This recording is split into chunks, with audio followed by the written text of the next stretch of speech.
दोस्तों का फिर से स्वागत है आपको अपने YouTube channel HP knowledge for you में। दोस्तों आज की इस वीडियो में मैं आपको बताने वाला हूँ महिला पर्यवेक्षक का जो खुली सीधी भर्ती और परिसीमित भर्ती के लिए जो एग्ज़ाम होने वाला है उसमें योजनाएं एवं कार्यक्रम से संबंधित पूछे जाने वाले इंपॉर्टेंट क्वेश्चन के बारे में आज की इस वीडियो में मैं आपको कंप्लीट इन्फॉर्मेशन देने वाला हूँ। इसके लिए आपको दोस्तों वीडियो के तक बने रहने हैं। दोस्तों इस वीडियो में मैं आपको टॉप 25 क्वेश्चनों के आंसर के बारे में बताने जा रहा हूँ। एंड दोस्तों इससे पहले हमने छत्तीसगढ़ के इतिहास से संबंधित एक वीडियो अपलोड किए हैं। अगर आपने उस वीडियो को नहीं देखे हैं तो उस वीडियो के लिंक को मैं नीचे डिस्क्रिप्शन में डाल दिया हूँ, वहाँ से जाकर आप उस वीडियो को एक बार ज़रूर देख लें। तो दोस्तों ये है महिला सुपरवाइजर की योजनाएं एवं कार्यक्रम से संबंधित क्वेश्चनों के आंसर। दोस्तों यहाँ पर क्वेश्चन लिखा हुआ है भारतवर्ष आकार में विश्व का खाली स्थान है। जहाँ पर दोस्तों आपको 4 ऑप्शन दिया हुआ है, जहाँ पर ए है 5वां सबसे बड़ा देश है, 6वां सबसे बड़ा देश है, 7वां सबसे बड़ा देश है और डी है उपरोक्त में से कोई नहीं। तो दोस्तों इसका जो सही आंसर हो जाएगा वो है सी, 7वां सबसे बड़ा देश है। यानी कि दोस्तों जो भारत आकार में विश्व का 7वां सबसे बड़ा देश है। तो दोस्तों यहाँ पर सबसे फर्स्ट नंबर का क्वेश्चन आता है, जहाँ पर लिखा हुआ है आंगनबाड़ी के माध्यम से प्रतिवर्ष कितने दिन पूरक पोषाहार के उपलब्ध कराया जाता है। यहाँ पर आपको 4 ऑप्शन दिया हुआ है, जहाँ पर ए है 300 दिन, बी है 280 दिन और सी है 250 दिन, डी है 365 दिन। तो दोस्तों इसका जो सही आंसर हो जाएगा वो है ए 300 दिन। फिर दोस्तों अब हम चलते हैं नेक्स्ट क्वेश्चन की ओर। तो दोस्तों यहाँ पर नेक्स्ट क्वेश्चन में लिखा हुआ है आदिवासी क्षेत्र में आंगनबाड़ी केंद्रों का मासिक किराया दिया जाता है। यहाँ पर ए है 150 रुपये, बी है 200 रुपये, सी है 400 रुपये और डी है 700 रुपये। तो दोस्तों इसका जो सही आंसर हो जाएगा वो है बी 200 रुपये। फिर दोस्तों अब हम चलते हैं थर्ड नंबर के क्वेश्चन की ओर, जहाँ पर लिखा हुआ है भारतीय संविधान के किस अनुच्छेद में देश के सभी व्यक्ति को जीवन और स्वतंत्रता का मौलिक सुनिश्चित करता है। यहाँ पर दोस्तों आपको 4 ऑप्शन दिया हुआ है, जिसमें से ए है अनुच्छेद 21, बी है अनुच्छेद 32 और सी है अनुच्छेद 35 और डी है अनुच्छेद 40। तो दोस्तों इसका जो सही आंसर हो जाएगा वो है ए अनुच्छेद 21। फिर दोस्तों अब हम चलते हैं नेक्स्ट क्वेश्चन की ओर, जहाँ पर लिखा हुआ है किशोरी बालिकाओं में हीमोग्लोबिन का स्तर कितने ग्राम से कम होने पर उसे एनीमिया ग्रसित कहा जाता है। यहाँ पर ए है 13 ग्राम, बी है 12 ग्राम प्लस, सी है 12 ग्राम और डी है 14 ग्राम। तो दोस्तों इसका जो सही आंसर हो जाएगा वो है सी 12 ग्राम। फिर दोस्तों अब हम चलते हैं 5वें नंबर के क्वेश्चन की ओर। यहाँ पर 5वें नंबर के क्वेश्चन में लिखा हुआ है 9 से 12 महीने की उम्र में शिशुओं का किस विटामिन की प्रथम खुराक दी जानी चाहिए। तो दोस्तों यहाँ पर ए है विटामिन ए, बी है विटामिन बी, सी है विटामिन सी और डी है विटामिन डी। तो दोस्तों इसका जो सही आंसर हो जाएगा वो है ए विटामिन ए। यानी कि दोस्तों जो 9 से 12 महीने के बच्चे होते हैं उनको विटामिन की प्रथम खुराक ए दी जाती है। फिर दोस्तों अब हम चलते हैं नेक्स्ट क्वेश्चन की ओर। तो दोस्तों यहाँ पर नेक्स्ट क्वेश्चन में लिखा हुआ है बाल मृत्यु दर निकालने का सूत्र है। तो दोस्तों यहाँ पर आपको 4 सूत्र दिया गया है। तो दोस्तों इसका जो सही आंसर हो जाएगा वो है ए 1000 जीवित जन्मे शिशुओं में से 1 वर्ष या कम उम्र में मरे शिशुओं की संख्या। फिर दोस्तों यहाँ पर नेक्स्ट क्वेश्चन में लिखा हुआ है कैल्शियम में कौन सा अंग मजबूत होता है। तो दोस्तों यहाँ पर ए है दांत, बी है आँख, सी है कान और डी है त्वचा। तो इसका जो सही आंसर हो जाएगा वो है ए दांत। यानी दोस्तों कैल्शियम से दांत मजबूत होता है। फिर दोस्तों यहाँ पर नेक्स्ट क्वेश्चन है जो 8वें नंबर में आता है, जहाँ पर लिखा हुआ है समेकित बाल विकास परियोजना के बारे में निम्न में से सही तथ्य को चुनिए। यहाँ पर आपको 4 ऑप्शन दिया हुआ है, जिसका सही आंसर हो जाएगा वो है बी 100% केंद्र सरकार के वित्तीय सहयोग से संचालित। फिर दोस्तों यहाँ पर नेक्स्ट क्वेश्चन आता है, जहाँ पर लिखा हुआ है किसी गर्भवती महिलाओं के रक्तचाप की मानक उच्चतम सीमा होती है। यहाँ पर ए है 100 से 50, बी है 110 से 70 और सी है 120 से 90 और डी है 140 से 90।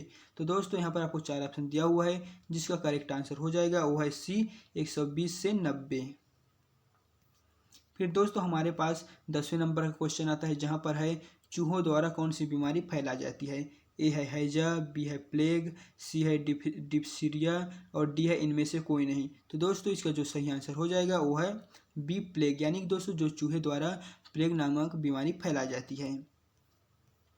फिर दोस्तों यहाँ पर नेक्स्ट क्वेश्चन है आंगनबाड़ी केंद्रों में से किसी गर्भवती महिला को प्रतिदिन दलिया की कितनी मात्रा दी जाती है। ए है 120 ग्राम, बी है 140 ग्राम, सी है 160 ग्राम और डी है 180 ग्राम।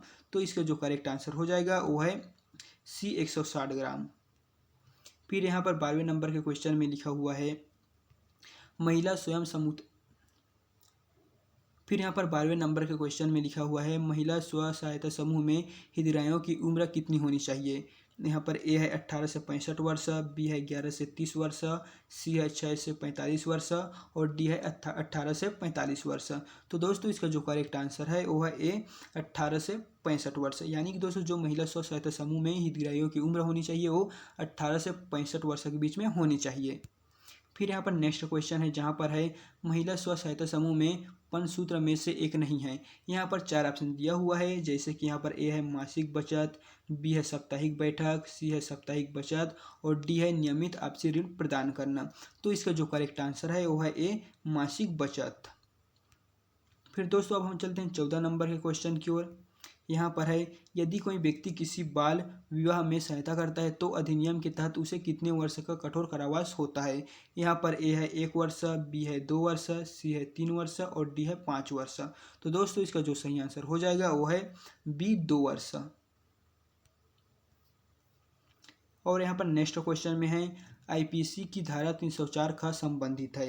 यहाँ पर ए है किसी स्त्री की मृत्यु जलने या शारीरिक चोट से, बी है स्त्री से मारपीट, सी है दहेज के लिए परेशान करना और डी है इनमें से कोई नहीं। तो इसका जो करेक्ट आंसर है वो है ए किसी स्त्री की मृत्यु जलने या शारीरिक चोट से। फिर यहाँ पर नेक्स्ट क्वेश्चन है भारतीय दंड संहिता की धारा 498 के अंतर्गत निर्दयता से संबंधित है। ए है केवल शारीरिक निर्दयता, बी है केवल मानसिक निर्दयता और सी है स्त्री की उत्पीड़न और डी है पत्नी द्वारा निर्दयता। तो इसका जो करेक्ट आंसर है वो है ए केवल शारीरिक निर्दयता। फिर यहाँ पर 17 नंबर के क्वेश्चन में लिखा हुआ है वर्तमान में छत्तीसगढ़ राज्य में बाल विवाह के संबंध में कौन सा अधिनियम प्रभावशाली है। तो दोस्तों यहाँ पर आपको 4 ऑप्शन दिया हुआ है। यहाँ पर ए है बाल विवाह रोकथाम अधिनियम 1929, बी है बाल विवाह प्रतिषेध अधिनियम 2006 और सी है बाल विवाह रोकथाम अधिनियम 1986 और डी है इनमें से कोई नहीं। तो दोस्तों इसका जो करेक्ट आंसर हो जाएगा वो है बी बाल विवाह प्रतिषेध अधिनियम 2006।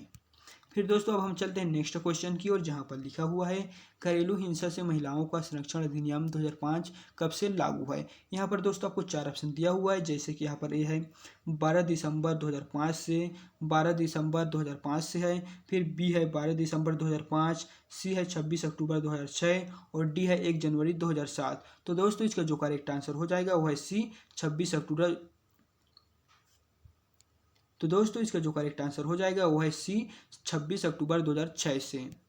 फिर यहाँ पर नेक्स्ट क्वेश्चन है 19वें नंबर का PNDT एक्ट 1994 का मुख्य उद्देश्य क्या है। यहाँ पर ए है कन्या भ्रूण हत्या को रोकना, बी है भ्रूण परीक्षण को रोकना और सी है गर्भधारण के पूर्व लिंग चयन को रोकना और डी है उपरोक्त सभी। तो दोस्तों इसका जो करेक्ट आंसर हो जाएगा वह है उपरोक्त सभी। यानी कि दोस्तों जो PND एक्ट के अंतर्गत इसका जो उद्देश्य आता है वो इनमें से तीनों हैं। तो दोस्तों इसका जो सही आंसर हो जाएगा वो होगा यहाँ पर उपरोक्त सभी। फिर दोस्तों यहाँ पर नेक्स्ट क्वेश्चन है 20वें नंबर का, जहाँ पर है छत्तीसगढ़ राज्य महिला आयोग का मुख्यालय कहाँ पर है। ए है बिलासपुर, बी है राजनांदगांव, सी है रायपुर और डी है जगदलपुर। तो दोस्तों इसका जो करेक्ट आंसर हो जाएगा वो है सी रायपुर। यानी कि दोस्तों जो छत्तीसगढ़ राज्य महिला आयोग का मुख्यालय है वो रायपुर में स्थित है।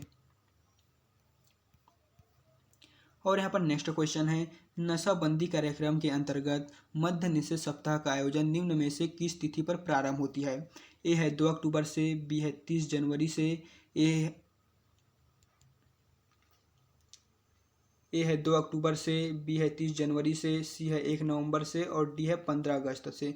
तो इसका जो करेक्ट आंसर है वो है ए 2 अक्टूबर से। फिर यहाँ पर नेक्स्ट क्वेश्चन है 22वें नंबर का, जहाँ पर लिखा हुआ है राज्य में मातृ शिशु दर को कम करने के लिए संचालित योजना का नाम क्या है। ए है जननी सुरक्षा योजना, बी है शिशु कल्याण योजना, सी है मातृत्व विकास योजना, डी है जननी आपात योजना। तो दोस्तों इसका जो सही आंसर हो जाएगा वो है ए जननी सुरक्षा योजना। फिर दोस्तों अब हम चलते हैं नेक्स्ट क्वेश्चन की ओर, जहाँ पर जहां पर 23वें नंबर में लिखा हुआ है महताली दुलार योजना में प्रदेश शासन द्वारा बच्चों के लिए कौन सी सुविधा उपलब्ध कराई जाती है। यहाँ पर आपको 4 ऑप्शन देखने को मिल जाएगा, जैसे कि यहाँ पर ए है निःशुल्क शिक्षा का प्रावधान, बी है निःशुल्क भोजन का प्रावधान, और सी है निःशुल्क गणवेश का प्रावधान, और डी है एक मुफ्त पैसे देने का प्रावधान। तो इसका जो करेक्ट आंसर है वो है ए निःशुल्क शिक्षा का प्रावधान। यानी दोस्तों यहाँ पर नेक्स्ट क्वेश्चन है, बच्चे के जन्म के सामान्यतः कितने दिनों बाद तक माँ के स्तनों में से अमृत समान पीला गाढ़ा दूध निकलता रहता है। यहाँ पर 4 ऑप्शन दिया हुआ है, जहाँ पर ए है 3 दिनों तक, बी है 5 दिनों तक, सी है 7 दिनों तक, और डी है 9 दिनों तक। तो इसका जो करेक्ट आंसर हो जाएगा वो है 3 दिनों तक।